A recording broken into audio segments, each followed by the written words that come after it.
Hello students, कैसे हैं आप सभी। आई होप आप सभी अच्छे होंगे। जो अभी आ चुके हैं वो कमेंट सेक्शन में अपनी अटेंडेंस लगाइए। तो आज हम करेंगे चैप्टर 6 का, क्लास 6 का, सॉरी, चैप्टर 4 सिविक्स का। 1, 2 और 3 चैप्टर्स की मैंने वीडियोस डाल दी हैं। आपने नहीं देखे हैं तो आप जाके के देख सकते हैं। तो आज हम करेंगे चैप्टर 4। ठीक है।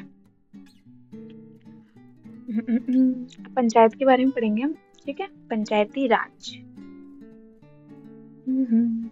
आज का दिन खास है। सभी लोग जल्दी जल्दी ग्राम सभा के लिए जा रहे हैं। क्या आपको पता है क्यों? क्योंकि पंचायत के चुनावों के बाद आज पहली बार ग्राम सभा की बैठक हो रही है। हादास गांव के लोग ये जानने के लिए बहुत उत्सुक हैं कि नई पंचायत ने उनके लिए क्या योजना बनाई है। मीटिंग हो रही है। ठीक है, गांव के सभी लोग आए हैं। ग्राम सभा।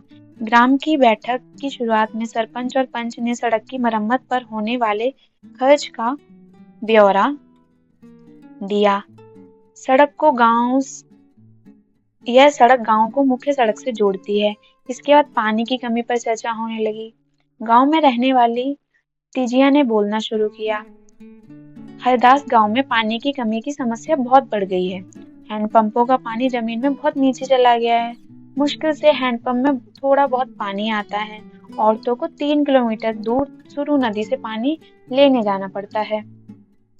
एक सदस्य ने सुझाव दिया कि सुरू नदी का पानी पाइप से लाकर गांव में एक बड़ी सी टंकी में भर लेते हैं और उससे पानी की आपूर्ति हो जाएगी।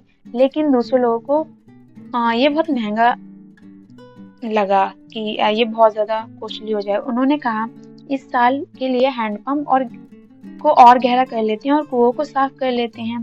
तीजिया ने कहा, इतने से तो काम नहीं चलेगा, हमें कुछ पक्की व्यवस्था करनी पड़ेगी, क्योंकि हर साल पानी का स्तर नीचे गिरता जा रहा है। जितना पानी जमीन में रिसके जाता है हम उससे ज्यादा उपयोग कर लेते हैं कि पानी का यूज बहुत ज्यादा हो रहा है। इसलिए ग्राम सभा के एक दूसरे सदस्य अनवर ने तो सबको बताया कि उसने महाराष्ट्र के एक गांव में पानी संरक्षण के नए तरीके देखे। वे उस गांव में अपने भाई से मिलने गया था। उसको जल संवर्धन विकास कार्यक्रम या वाटरशेड कहते हैं कि पानी को बचाना। उसने सुना था कि सरकार ने इसके लिए पैसे भी दिए हैं।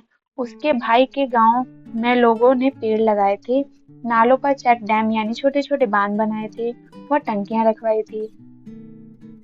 सबको अनवर का ये विचार अच्छा लगा और सबने पंचायत को इसके बारे में पता करने के लिए कहा। ग्राम सभा में चर्चा के लिए अगला मुद्दा था गरीबी रेखा के नीचे आने वाले लोगों की सूची पर स्वीकृति लेना।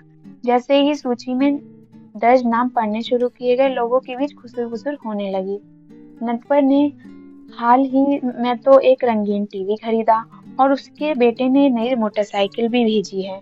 वह गरीबी रेखा के नीचे कैसे हो सकता है?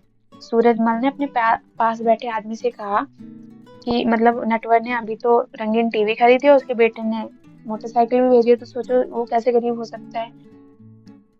सरोज ने सुखी से कहा, बीजू का नाम इस सूची में कैसे आ गया? उसके पास तो इतनी जमीन है और इस सूची में तो सिर्फ गरीब लोगों के नाम होने चाहिए।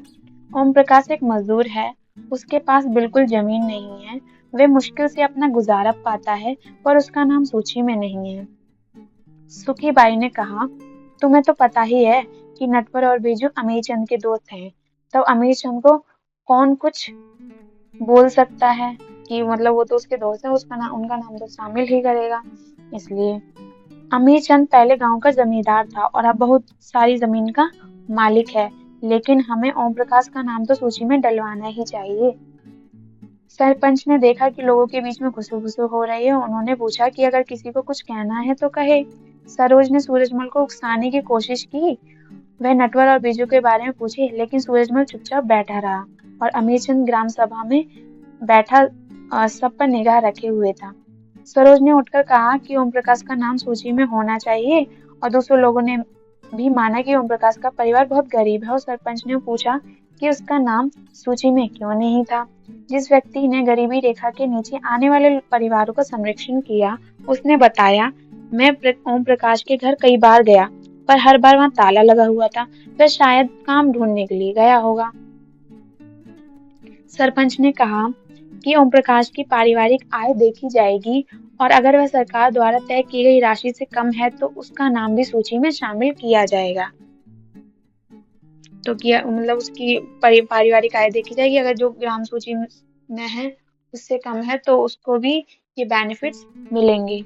ठीक है, तो हम पढ़ेंगे ग्राम पंचायत के बारे में।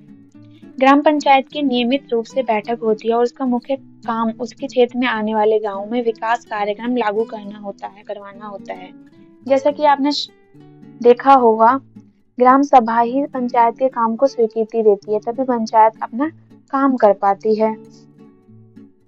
कुछ राज्यों में पहले पढ़ लेते हैं ग्राम पंचायत के काम।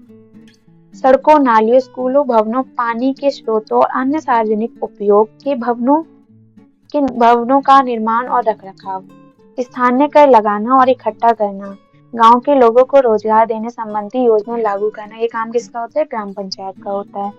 अब ग्राम पंचायत की आमदनी के क्या स्रोत होते हैं वो पढ़ेंगे हम। घरों एवं बाजारों में लगाए जाने वाले कर से मिलने वाली राशि, विभिन्न सरकारी विभागों द्वारा चलाई गई योजनाओं की राशि जो जनपद एवं जिला पंचायत द्वारा आती है, समुदाय के काम के लिए मिलने वाले दान, ये सब क्या है? उसके आमदनी के स्रोत हैं।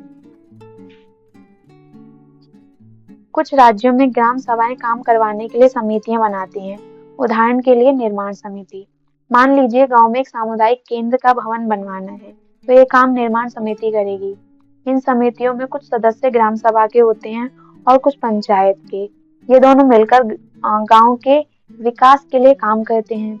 चलिए देखते हैं कि हरदास ग्राम पंचायत ने क्या क्या काम किया। हरदास गांव की ग्राम सभा में पानी की समस्या को सुलझाने के लिए जो विकल्प दिए गए थे, क्या वे आपको याद हैं? जब हरदास ग्राम पंचायत की बैठक हुई तो कुछ पंचों ने इस मुद्दे को दोबारा उठाया और इस बैठक में सरपंच, पंच और सचिव उपस्थित थे। पंचायत के सदस्यों ने पहले एक कुआं साफ करने और 2 हैंडपंपों को गहरा करने के विकल्प पर सोच विचार किया ताकि गांव को पानी के बिना न रहना पड़े। सरपंच ने सुझाव दिया, क्योंकि पंचायत के पास हैंडपंप की देखरेख के मद में कुछ पैसा है तो उन्हीं पैसों को इस काम में लगाया जा सकता है। इस पर सभी सदस्य मान गए और सचिव ने उनके निर्णय को रजिस्टर में दर्ज कर लिया।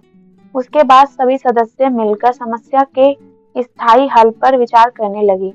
उनको पता था कि अगली बैठक में ग्राम सभा के सदस्य फिर से ये प्रश्न पूछेंगे। कुछ पंचों ने शंका जाहिर करते हुए पूछा कि क्या जल संरक्षण से पानी के स्तर में कोई विशेष फर्क पड़ेगा? इस पर बहुत चर्चा हुई। अंत में निर्णय हुआ कि ग्राम पंचायत खंड विकास अधिकारी से बात करके इस योजना पर अधिक जानकारी इकट्ठा करेगी।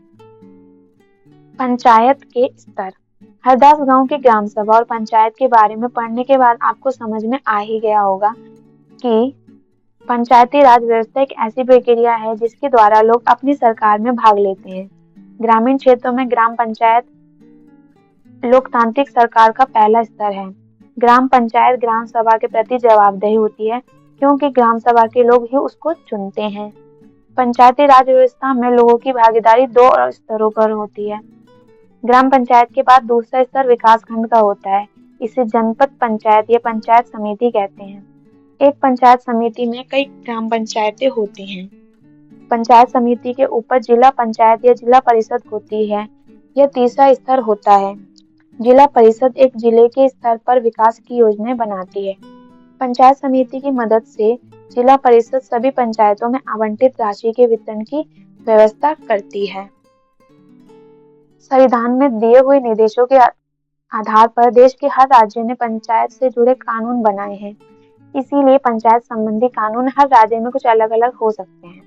इसके पीछे मुख्य विचार यही है कि अपने गांव की व्यवस्था में लोगों की भागीदारी बढ़े और उन्हें अपनी आवाज उठाने के लिए ज्यादा से ज्यादा मौका मिले। तो ये यहाँ पे हमारा चैप्टर कंप्लीट हो चुका है।